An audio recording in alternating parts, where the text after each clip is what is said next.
Hello.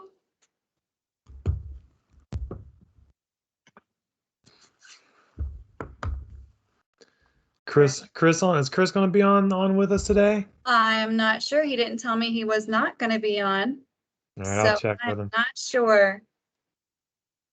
We got so many people from all over. I love it. We are nationwide now. This started a little background for some of you guys who are joining us. This started back in 2018, maybe? I think it was 2018. We started with financial workshops here in Atlanta at CAI with our Cox Auto peeps.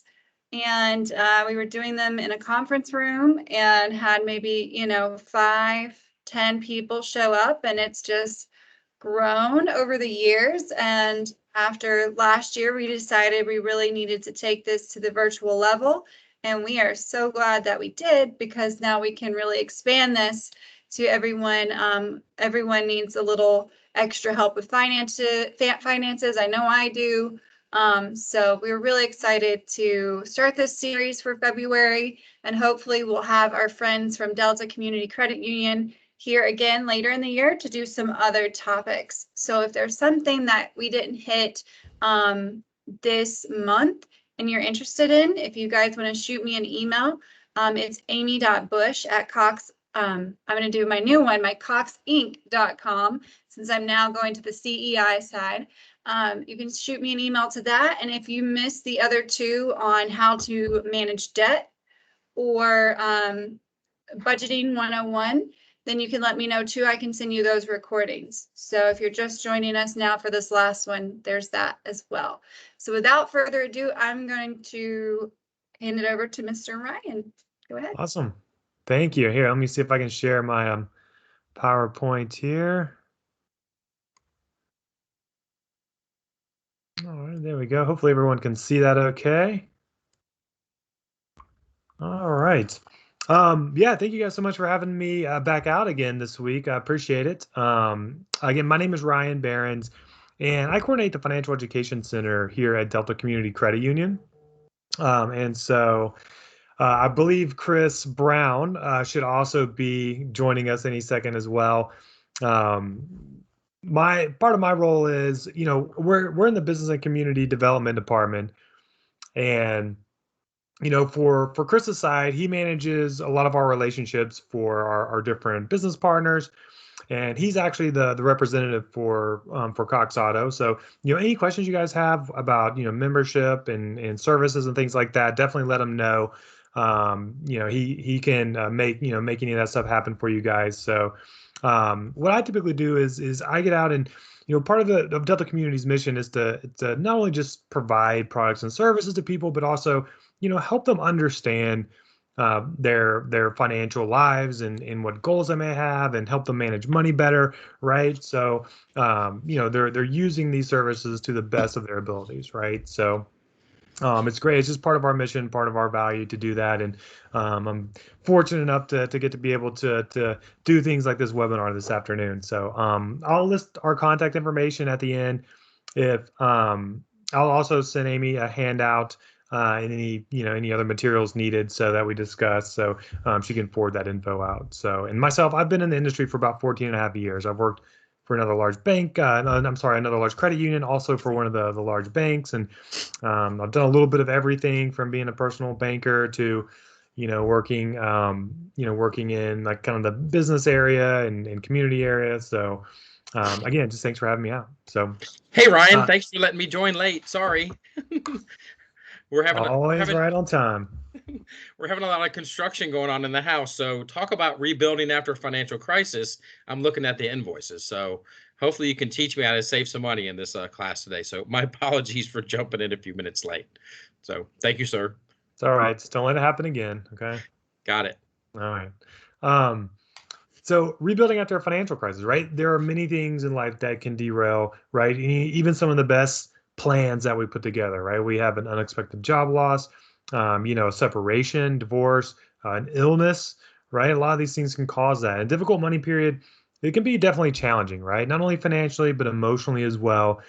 So, if you've encountered a period like this, And I think everybody's gone through, some sort of setback in their life at some point, right? Um, and so, but we hope to use those experiences as a learning opportunity, right? To gain new knowledge and understanding that we can apply, right, moving forward to our financial habits. And that's really the key, is to understand, build good habits.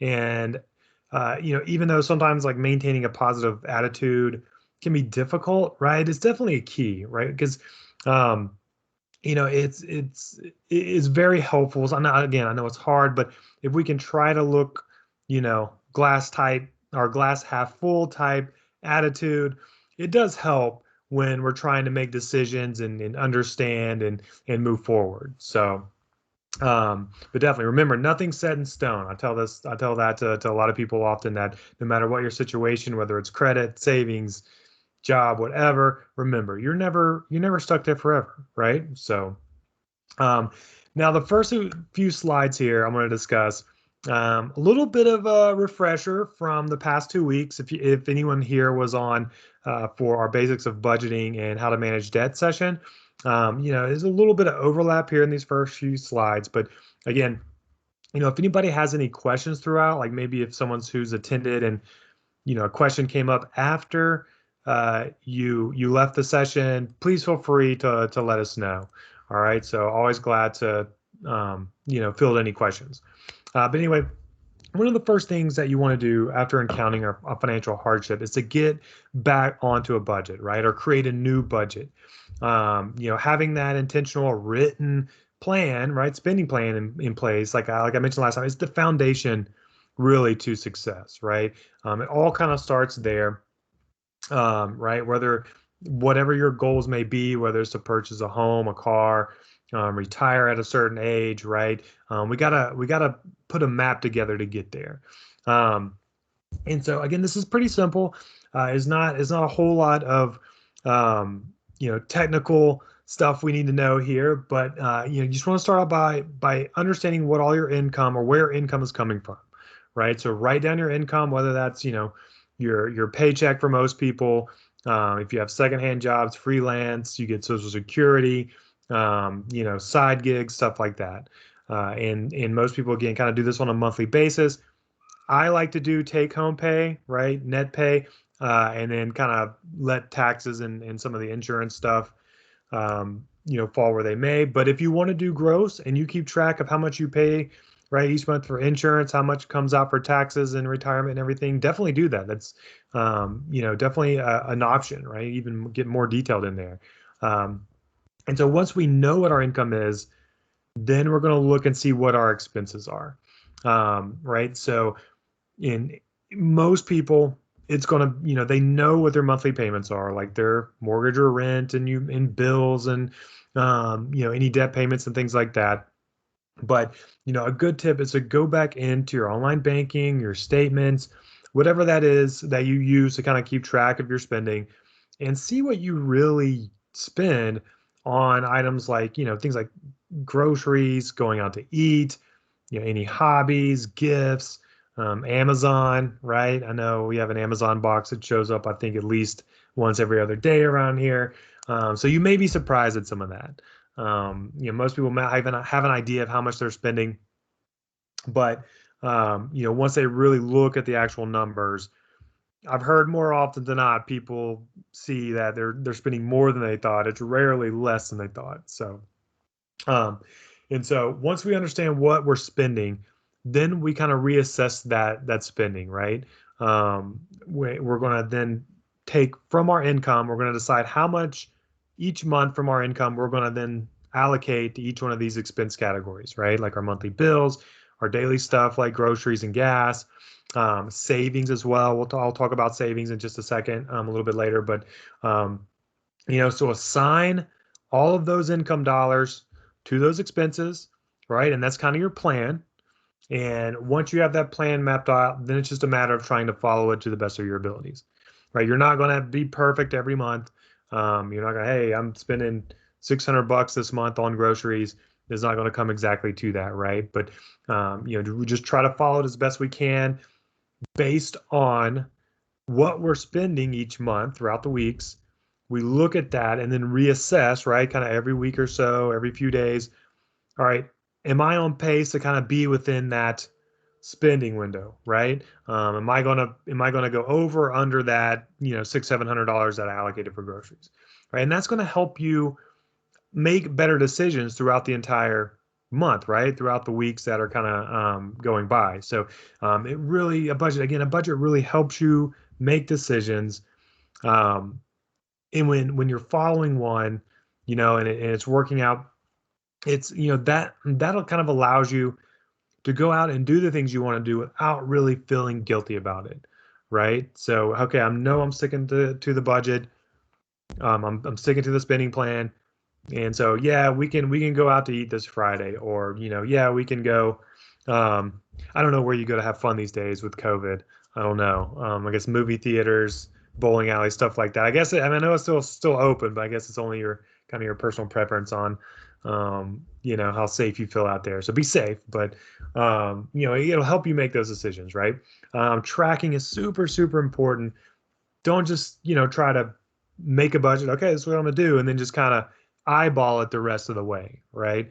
We really need to look in and see, right, how much are we spending? Are we on track? Um, and to do that, I think I shared a spreadsheet last time. I use a spreadsheet for a lot of things, really, but it's whatever method you prefer, right? If you want to use an Excel spreadsheet, that's great. I'm happy to resend that to anyone who didn't get it the first time, or if Amy still has it. You can go into your own online banking. Most banks and larger credit unions like Delta Community have software like kind of tied into their online banking and mobile banking. So ours is called Money Management. You kind of, most time you go up in like additional services, you click on it, you open it up, and then that tool will just pull from your transactions, right? And it'll put it in the different categories that you set for your expenses. And then that's a little more automated way of keeping track. You just kind of have to still keep an eye on it, because sometimes it may see like you stop by Citgo and buy $7 of snacks. It may try to file that as a gasoline category. So just kind of verify it. But very helpful, very cool. Most of them, like the big banks, Delta Community, they have like kind of features in there where you can calculate your net worth, set your debt payoff or your savings goals. And really kind of, it's got a lot of kind of graphs and calculators in there for you. So it is pretty neat. I encourage anyone to go check out their online banking and kind of play around in there if you haven't already. There's also Mint, which is mint.com. It's a free website. It's an app. It's basically does the same thing as the online banking tools that I just mentioned, but it's kind of independent, right? So you have to open an account there. You create an account. You then submit your account number and routing numbers to all your accounts and stuff, and then it links to those accounts and kind of pulls them in. All right, so a lot of people use it. I haven't heard of any like security breaches or anything like that. But again, they're not affiliated with Delta Community. Always do your own research before you use the services of any website or company. There's another one called Clear Checkbook, clearcheckbook.com, and it's similar, right, to Mint, except for you manually put in your account information. So you would go in your online banking, reconcile everything. All right, I spent this much here, and then upload that to Clear Checkbook, right? Kind of like a spreadsheet or something like that. And then some people may just keep receipts. Some people may do like an envelope method where they just put cash in an envelope for each one of their spending categories and just use that till it's gone. So you can write it, notes in your, whatever works best. There's no one size fits all. So whatever you guys prefer. Is anybody here doing that? I was kind of curious if there's anybody out here already using any budgeting software or sheets or anything like that. Feel free to drop that in the chat. I'm always curious to know. I'll try and keep an eye on the chat here. Oh, there we go. Oh, someone uses Mint. So they really like it. Okay, cool. 2 for Mint. All right. All right. Mint's popular today. Very cool. Another Mint. All right. We got 3 for Mint. YNAB. Oh yeah, YNAB. I forgot that one. YNAB stands for You Need a Budget, right? So I haven't used it myself, but I've kind of read up and seen other people talk about it. And from what I understand, it kind of it is a little bit different in that it's kind of you budget as the days and weeks go by, right? So like you get your paycheck, you budget as you get your income is paid to you, right? So, I got a $2,000 paycheck, I kind of budget out of this, and then maybe I get paid 2 weeks later. All right, this is my paycheck, and then budget the rest of the month. From what I understand, it kind of works similar to that. Hopefully, I'm not wrong, but again, do your research. So, some other folks use spreadsheets, handwritten ledger, nice. Yeah, handwritten ledger. My parents still use a checkbook, like a little checkbook register, keep track of everything. So, but yeah, so once you do that, just keep track of everything, right? If you find that your expenses are exceeding what you have money wise and income, um, then we're going to have to find some ways to make changes, right? Try to reduce those expenses, whether we and I don't talk a lot of this on this, but just real quickly, some things you can do. Consider your housing cost. Is there a way to refinance a mortgage? Can you move apartments? I mean, you can even negotiate rent. Um, um, and try and do that. Rates are really good right now. Transportation cost, right? Do you have an auto loan? If you do, is there a way to reduce that? Can you, switch to a cheaper car? Insurance as well. I really recommend getting a quote on insurance if you haven't done that in the past, 12 to 18 months or so. A lot of times you can find good deals. Most of the time you don't, insurance kind of tends to creep up a little bit as the years go by. So I've done that personally the past, a couple times over the past 5, 6 years, 6 years.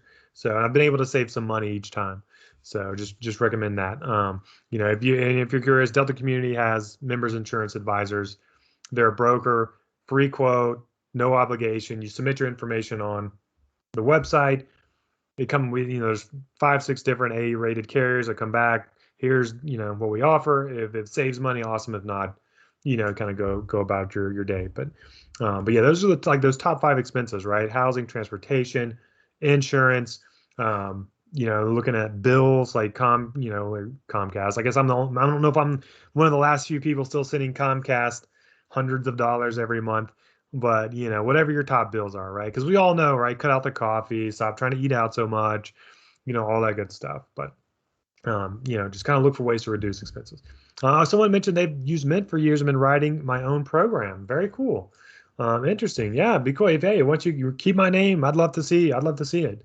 Once you kind of finish with that program. Always looking for ways to make things easier, right? So, all right. Let me know if you guys have any questions on the budgeting and spending. Great. Love the interaction there. Thanks for participating. All right. So next thing, after we have our budget completed, right?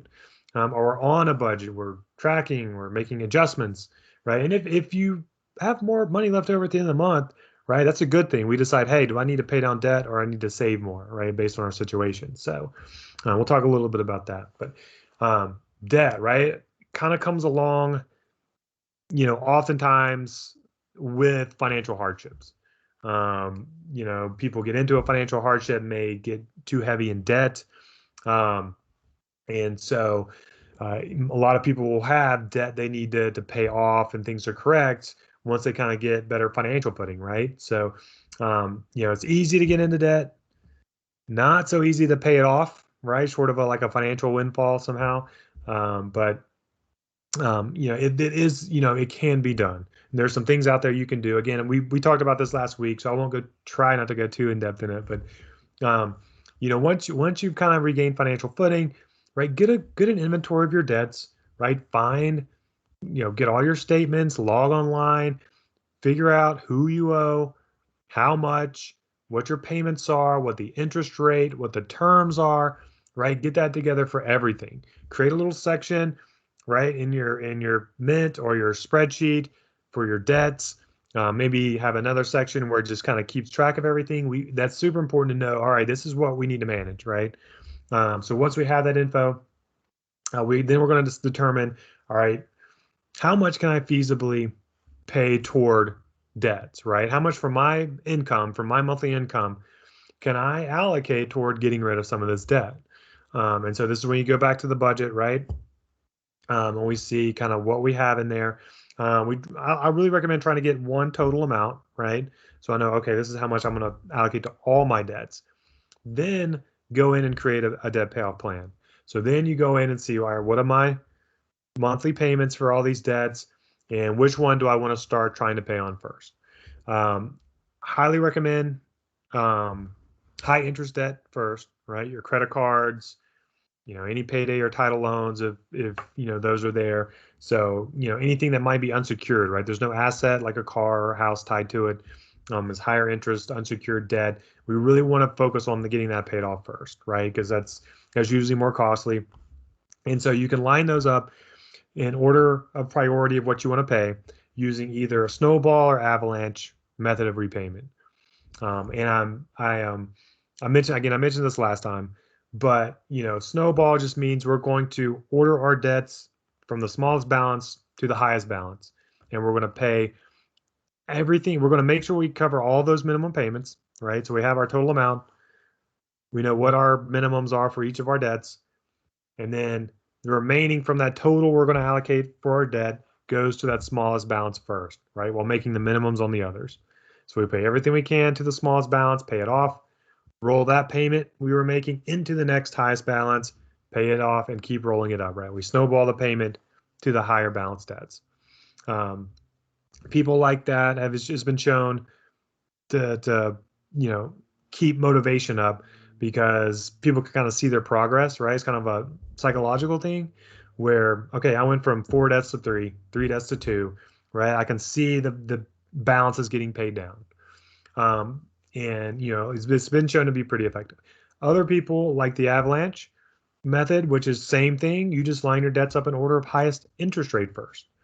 So everything I can on the highest interest rate debt, then the next highest, so on and so on, right? So, and that will technically save you the most money.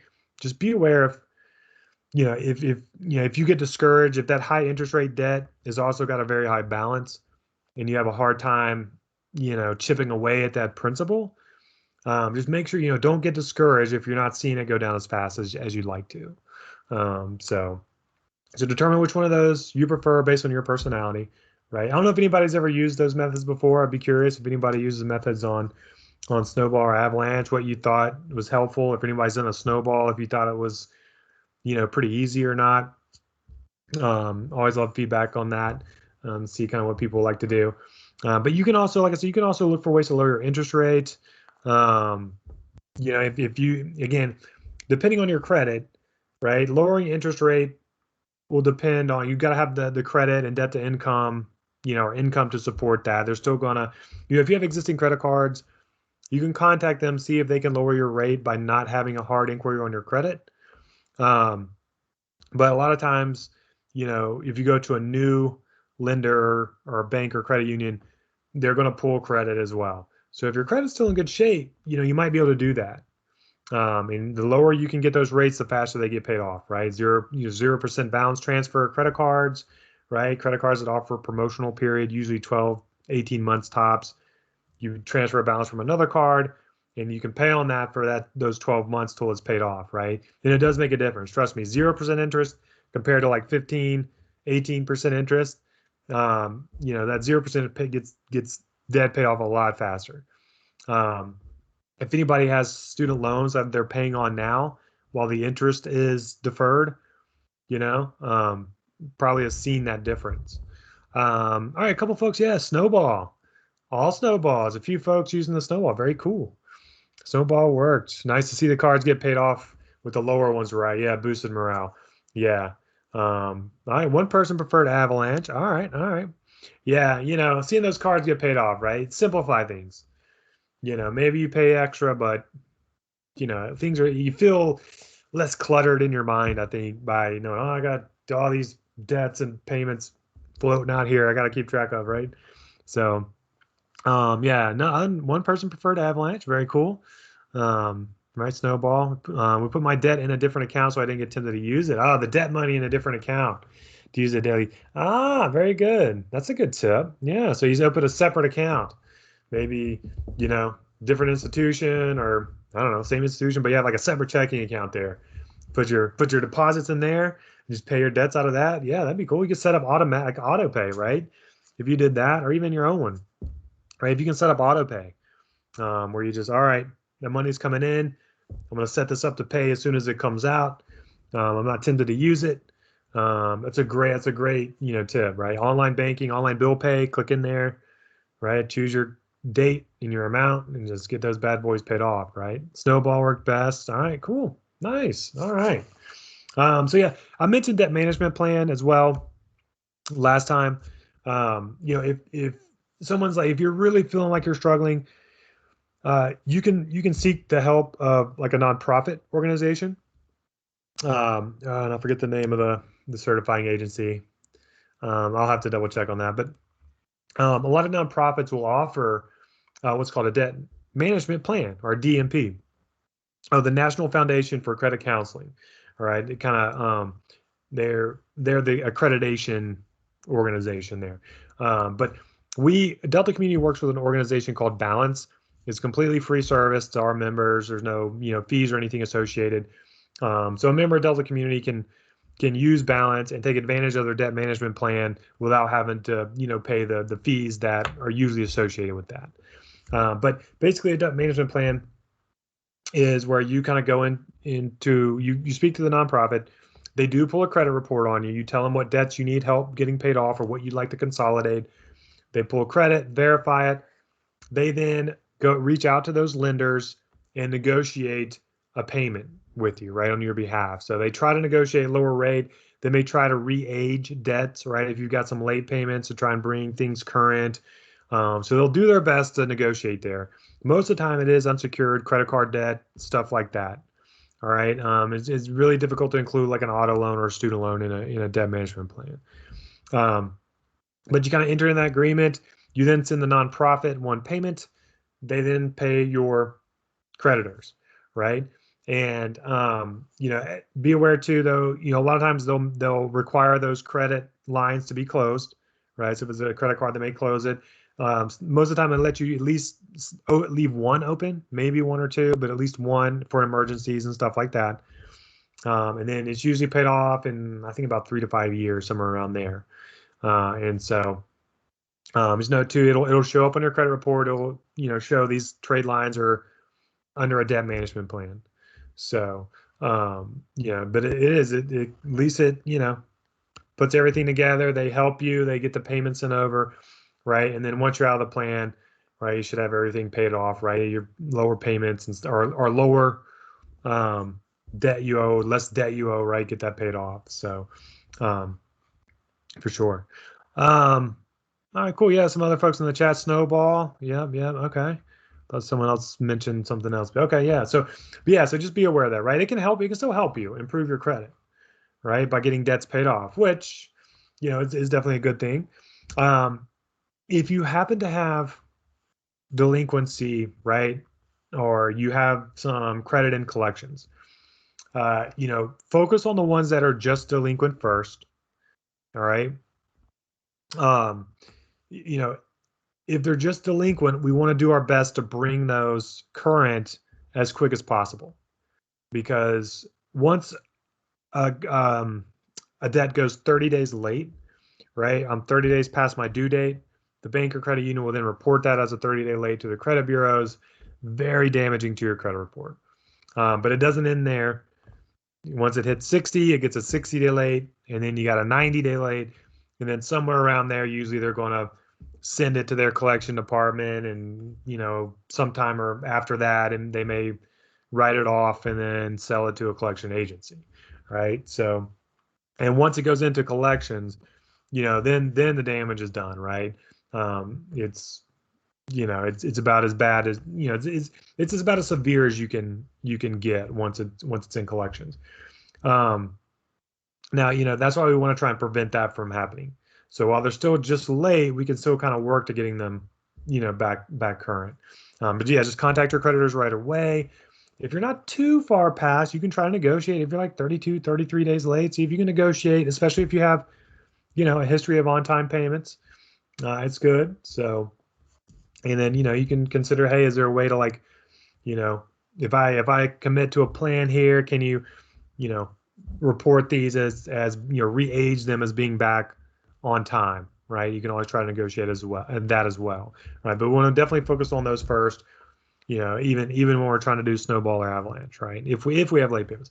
Now, once it's gone to collections, like I said, it's kind of there. The damage is done. You can either contact your creditor, or if it's an agency, contact the collection agency, and you can attempt to try and settle. They're not obligated to, but a lot of times they may be willing to. These collection agencies buy these debts a lot of times for pennies on a dollar. They're just trying to make a few bucks. The bank or credit union's probably already written it off their books and the accounting. So, you can, right? But if you do negotiate, right, if you try to settle, just be sure to negotiate. You're going to start low, right? Whatever you're willing to pay. Hey, I got $1,000 debt. Maybe you start off offering them, and maybe you can pay $500 toward it, but maybe you start off saying, yeah, I can give you 200 or something, right? And try to, don't start at what your max is. Start off low, negotiate up. And then whatever you do, get everything in writing. Don't send them a single payment until you get an agreement in writing. All right. No collection, collection agencies are notorious for doing unethical and immoral things, right? Calling people at night, yelling, cursing, intimidation. Agencies will, take a payment from someone and then still pass along that debt to another agency to try to collect. Errors can happen easily. A document doesn't get filed, something doesn't get, credited, whatever, and then, that thing can kind of keep haunting you, right? So always get writing before you commit to anything or send in a payment. Also, do your best to negotiate, to see if you can negotiate. Say, hey, yeah, I'm sending you $500 on this $1,000 debt that I owe you, but in order to do that, I'd like you to mark this as being paid in full, right? So it shows paid in full on your credit. Most likely, it'll probably reflect partial payment. It's difficult to get the paid in full, but a partial payment is okay as long as you just get it paid off, right? It's better than a no payment. So, but just try to negotiate that. See if you can get it paid in full. And then be careful of debt settlement agencies, right? These are companies that you can call. They can try and sell your debts for you. There's nothing really that they can do that you can't do on your own for free anyway. A lot of these companies, again, also, a lot of complaints. Well, a lot of scams out there. They'll try and take payments before they even do anything, or take payments and not do anything. So just be very, very careful of any debt settlement companies, right? So, back in the day, years ago, they were, I think, they're one of the number one industries in complaints with the FCC. So, let me know. Anybody have any questions on debt payoff, delinquency, and collections? Yeah, scammers being persistent these days, for sure. Yeah. Yes, we need more protections as consumers. I mean, we have some out there, like the FACT Act, Fair Credit Reporting Act, but it's just too easy, for people to hound you and, stuff like that. Like, I get it, people are supposed to pay their obligations, but it's just really, really easy to, just do illegal or immoral things, right? By continuing to hound people for debts, whether on purpose or not. All right, so rebuilding credit, right? By paying off your debt is huge toward improving your credit score. All right, but there's some other things you want to make sure you do as well. Here you can see right on the right-hand side, we have the components of what makes up a FICO credit score. FICO stands for Fair Isaac Corporation. A lot of you may already know that, but just FYI, FICO is the vast majority, or the biggest credit scoring model organization in the US, right? Over 90% of lenders use it. There are some other scoring models out there, like the Vantage score from the 3 credit bureaus. And there's a couple others. Like there's an insurance model and a couple other things as well. But, FICO is the biggest. Vantage score is probably second most used. Both of them have a range of 300 to 850, right? And so based on your credit repayment history and based on your credit history, all that information gets put into an algorithm and it spits out a 3-digit score, 300 to 850, and it's based on those factors there, right? Obvious on-time payment, right? Paying on time, payment history, number one factor at 35% of your score. Second biggest factor, 30%, a nice chunk, is actually amounts owed, right? Or your credit utilization ratio. I don't know if was anybody aware of that was the second biggest factor of your credit, like was how much credit is available to you, your limits on revolving stuff like credit cards compared to how much you're using, right? So on-time payment is definitely best. Do everything you can to make sure things get paid. But the second biggest part is making sure you don't carry huge balances on your credit cards, right? Or other revolving debt like a personal line of credit or a home equity loan or something like that, right? So, it looks at overall ratio. So, let's say I have 2 credit cards and the limit is $5,000 each, right?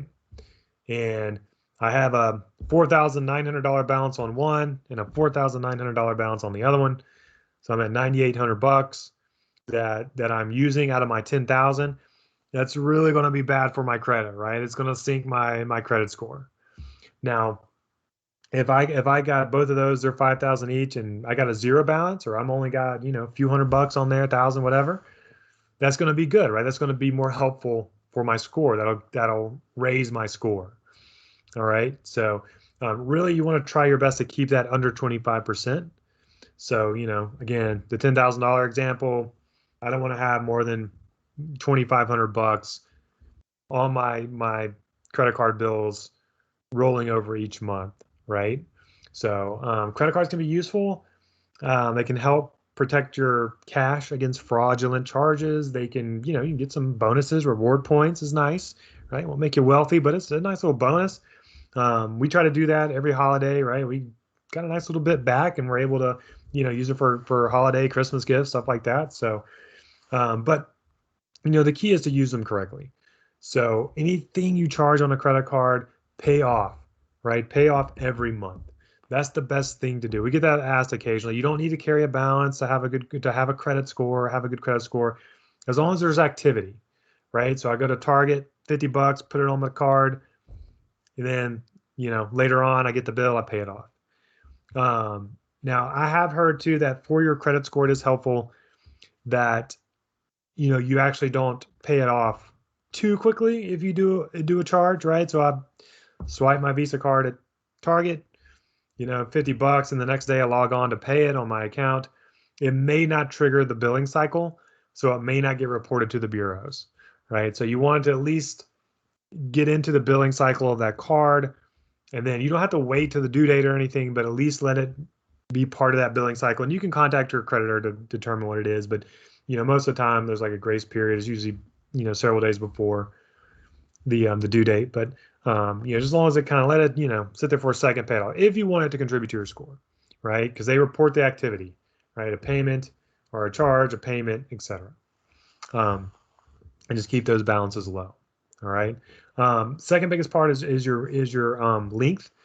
So how long have you had credit? They look at the average age of your accounts. So if you've had credit, managed it well for 20 years, you're going to have a more solid, sturdy score than someone who just opened their first credit card a month ago, right? So new credit is typically more fragile, or people who haven't had credit very long, and so you can still have good scores, but having that history is helpful, because it kind of looks, like I said, it kind of looks at what your average age is.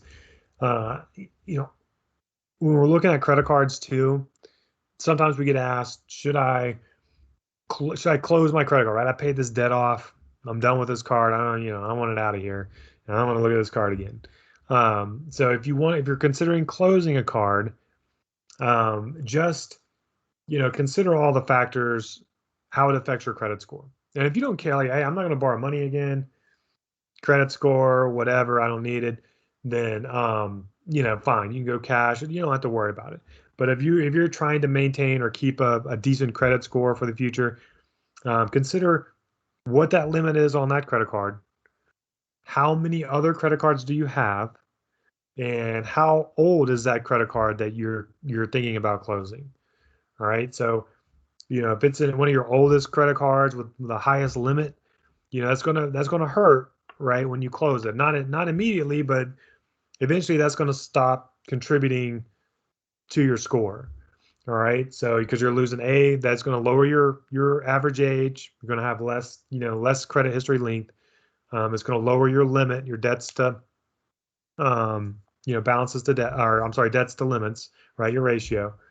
So, if you've got like 5 credit cards and they're all like, 10 to 15 years old, they all have, pretty good limits on them. You're not really carrying any balances. You want to close a couple of them, you're probably fine, right? So, it's not gonna kill you. Just, think about what your next oldest card is, what your limits are and balances, and how that can all play in, right? So just take that into effect. And any annual fees if you got to pay those. So, and then the last couple of things are, right, your credit mix. They look at, FICO looks at, hey, can this person responsibly handle different types of credit, right? They can pay a mortgage? Can they get an auto loan? Can they, are they managing their credit card well? So, only 10%, but still it's kind of factored in there. And then new credit, right? Your inquiries, are they opening a lot of new credit? Things like that. So, an inquiry stays on your credit report for about 2 years. A couple of them here and there, not going to hurt you. Don't worry about it. Sometimes people get hung up on, is that going to be an inquiry on my credit score? If it is, don't worry about it too much. I mean, unless you're applying for, a bunch of credit all within 6 to 12 months, right? And a bunch of different credit. You can rate shop within a 14-day period and have your credit pulled for the same purpose. And it's supposed to only count as one inquiry, called an alike inquiry. But don't get too hung up unless you're just applying a whole lot, right? People may, FICO sees that and then they're, oh, this person's in financial trouble. They're trying to get a bunch of credit open. So, someone mentioned, does adding your child as an authorized user help to establish their credit? I know some credit cards allow you to add depending on age. It'll help develop credit, right? Yeah. Yeah, it does. Based on how old, your creditor or bank or credit union will allow you to add somebody. It does. By adding someone as an authorized user, whether they're, a teen or a young adult or an older adult, whatever, an authorized user, it does show up on their credit report. So their credit report will then reflect the limit, the on-time payment history, and all that good stuff. All right, so just be careful. I'm gonna make sure you're added as an authorized user to someone who's responsible is all. So, but yeah, some people can do that, right? So you can do that, kind of get that established, because it's a great leeway there. Because if you're looking to establish credit, right, being an authorized user can kind of get that started. People like to look at secured cards as well. It's basically a credit card. You put $500, sometimes like $300 to $500, somewhere in there, as a deposit into a savings account or maybe a CD or something. The credit union will then issue a credit card with that savings as collateral. Much easier to get, right? Because, hey, that savings account's locked until either the card is upgraded or you want to close it, right? One or the other. And so it's a lot easier to get. You can get it with rough credit or no credit, and then you just use it like a normal card. Buy something, pay it off, right? Every few months or every month or two, and just keep managing it well. Most of the time, after a year or so, most places will kind of upgrade you to like the platinum or whatever, release the funds, right? So maybe 12 to 18 months, depending on how long, right? And we do offer those at Delta Community. So let us know if you're interested in those. You can reach out to Chris too. I'm sure he can point you in the right direction. Of course I can. Hey, Ryan, do you know if they request that you keep a balance on those secured cards? I've heard the credit credit card companies look more favorably on you if you actually carry a balance on those and not pay it off in full? Or do you know the answer? I don't. I've not heard of that. I'll have to Okay. research it, but I've not. I didn't know there. I didn't know if there was any difference to that or not. Typically you don't have to carry a balance just as long as the activity's being reported. Okay. But yeah, I'm not I've sure. heard it, I've heard it different ways, so I wasn't sure if you had heard anything different than me on that. So No. I think probably. I think they just want to make more interest money on it. There you go. Right. Yeah. All right. Probably a bank told you that. It probably was back in the Run banking up that world. interest. Banks. No, I'm just kidding. All right. Thank you. Yeah.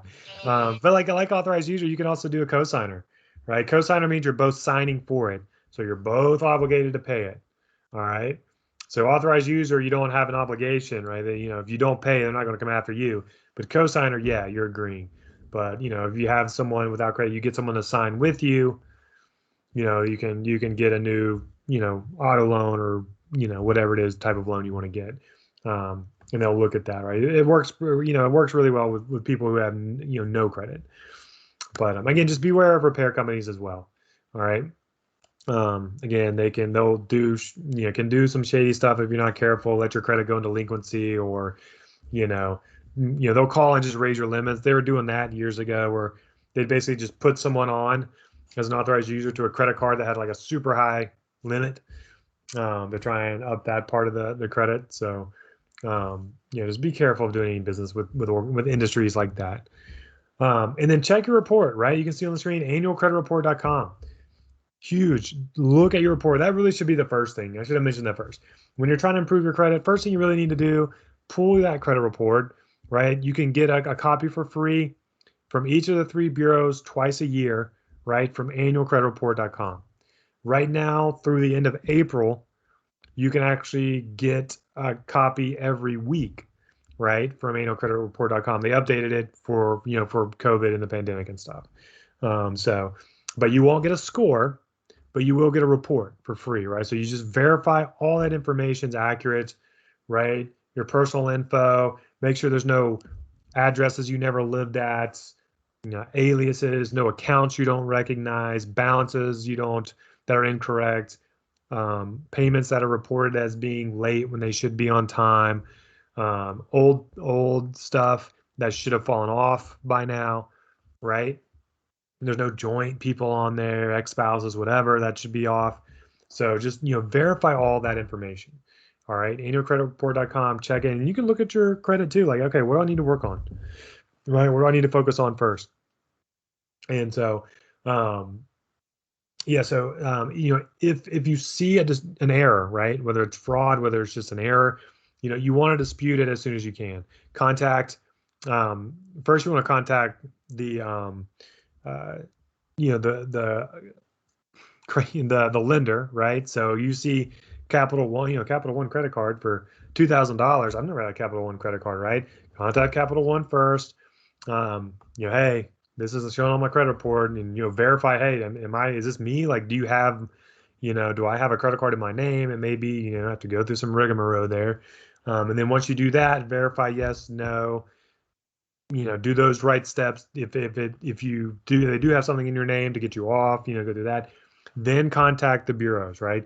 You'll have to contact each one, Experian, Equifax, and TransUnion, submit a dispute saying, this is incorrect. I have never had this, and then, they have the steps on each of the bureau's websites. So if you go to like Equifax or Experian's website, there's a dispute there. You just kind of follow the steps. They have 30 days. They have to investigate and respond, all right, by law. I think if you add more information, they might get extended to 45, but super important, right? So just make sure step 1, you do that. All right. Yeah. And Ryan, you remember my famous story about J.C. Penney's when I went to get a car loan? When I went to get a car loan with the wife. Don't mess with J.C. Penney. Don't mess with J.C. Take Penney. it down for $1. No, our credit scores run neck and neck, and my score was about 100 points lower than the wife. And we had a erroneous J.C. Penney charge for $2.10. I did not check my credit reports like you're supposed to, and it wound up being 5 or 6 months of late pays, and then actually a charge off and a collection. So I had to deal with the collection company, which basically just wrote it off. But still, it took me, I don't know, 6 to 12 months to get my score back up there. So yeah, definitely always check your credit score and check your report to make sure there's nothing kind of crazy on there. So For sure. $2.10, it'll get you. Yeah, man. They spend more money in trying to get you than they did actually the amount I there. know. Well, it wasn't even me, Ryan. It was a different person, a different name, different address, and everything. So, just one of those It crazy. wasn't the singer, right? No, it was not the Chris Brown rapper guy. It could Okay. have been, but All right. maybe for You more never know. money. Yeah. All Might right. like JCPenney. You never know. Never know. All right, last bit. I know we got about 10 minutes. I'm gonna try and wrap it up here. Last couple slides.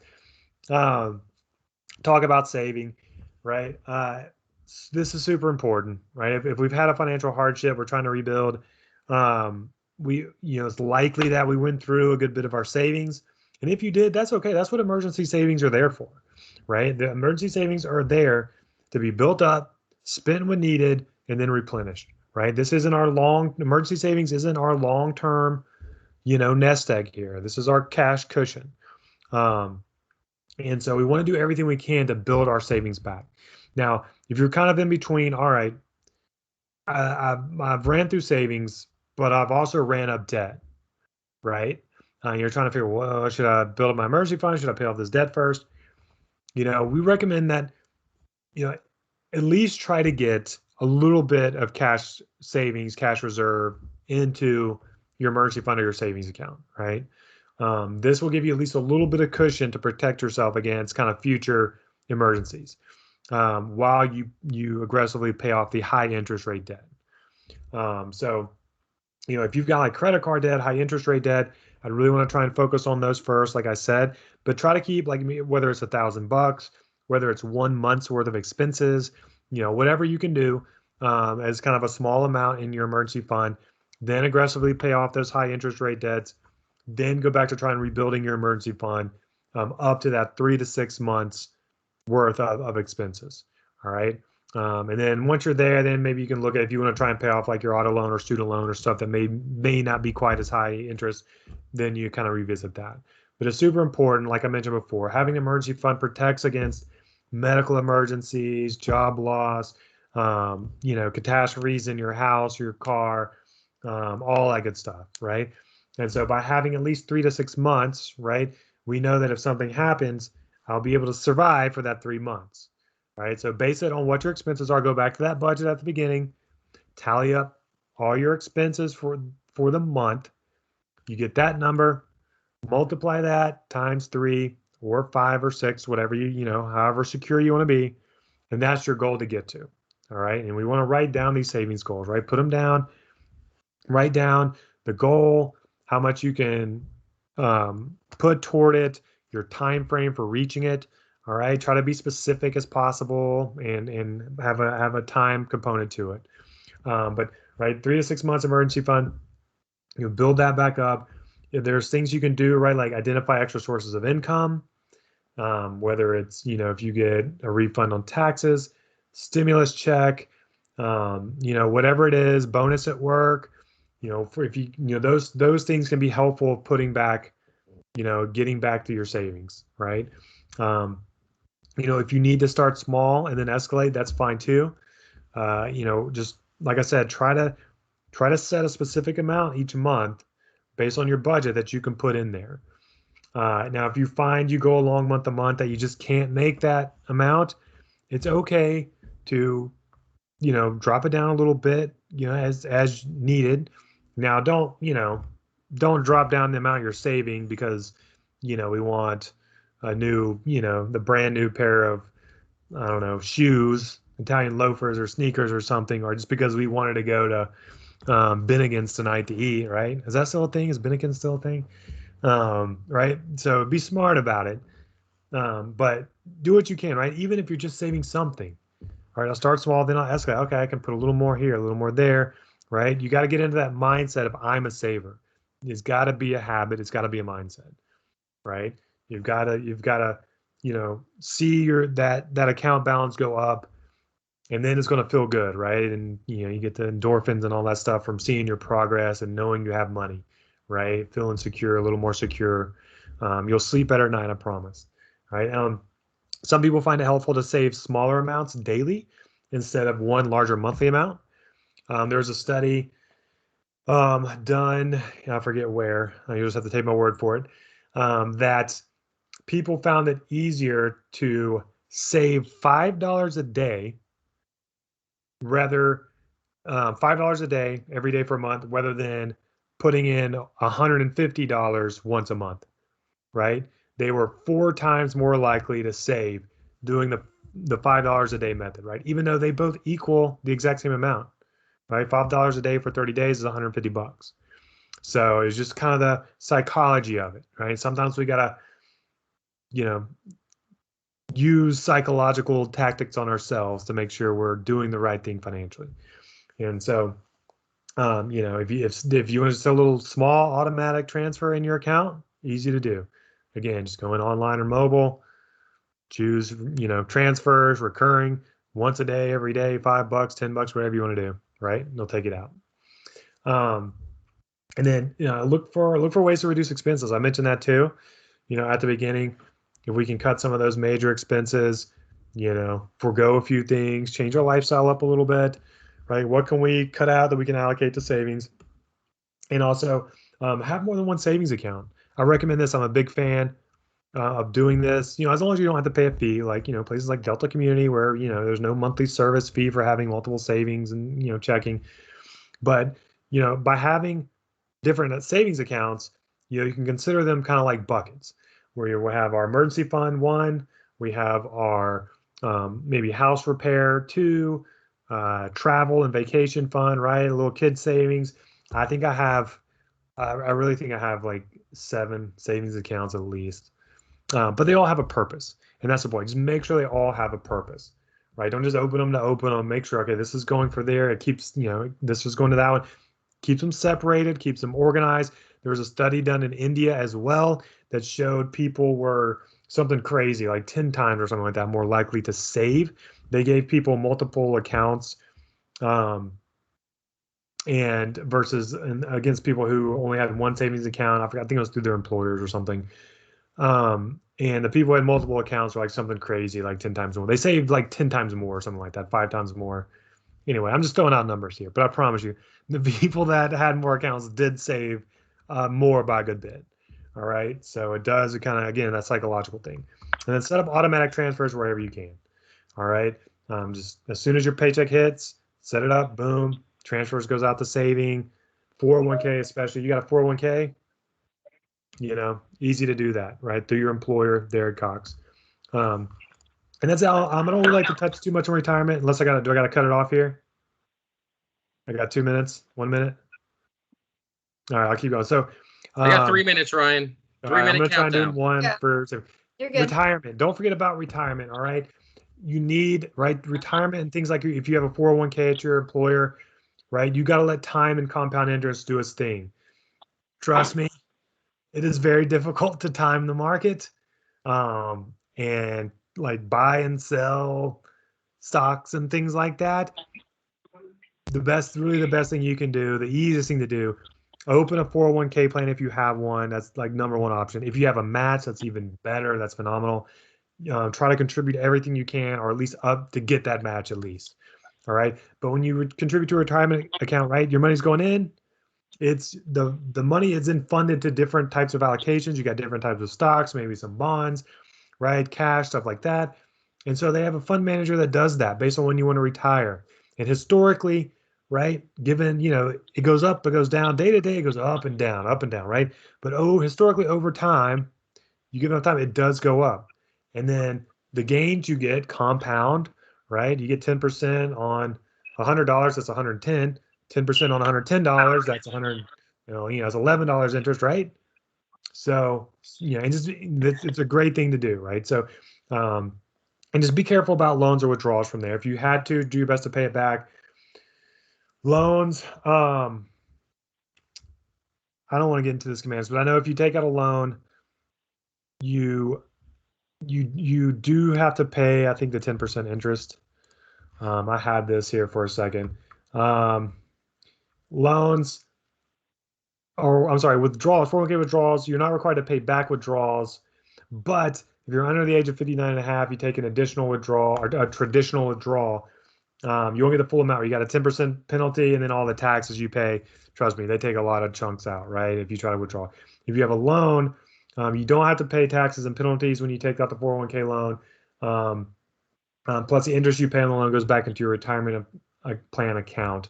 But if you leave your job, you might have to repay the loan in full in a very short time frame. If you can't repay the loan for any reason, it's considered defaulted, and you'll owe both taxes and a 10% penalty if you're under 59 and a half. And so, yeah, just be aware of that, right? Some people have had to kind of go that route. All right. Sorry, guys. I think I pulled. There we go. All right. So last thing, let us know. Like I mentioned, balance is available. I'll send the email if you want one-on-one guidance, how to help your credit, how to improve your credit, how to pay off debt, how to get on a budget. Balance is free for Delta community members. All right. So, and we'll send that info in case anybody's interested. And again, I didn't put Chris's name on the slide. Again, thank you, Ryan. Okay. Well, I sent it. I'll include it on the handout when I send to Amy. But if anyone would like, any additional information, let us know. Chris is available 24 hours a day, 7 days a week, 100%. Sundays especially. So early morning. Yes, Sundays 4 a.m. His favorite time. So, thank you, Ryan. Great job as always. Problem. Thank you guys. Yeah, thank you guys so much. We really appreciate it.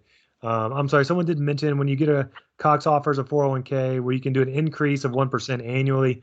So when you get a raise, 1% will automatically go into your 401k.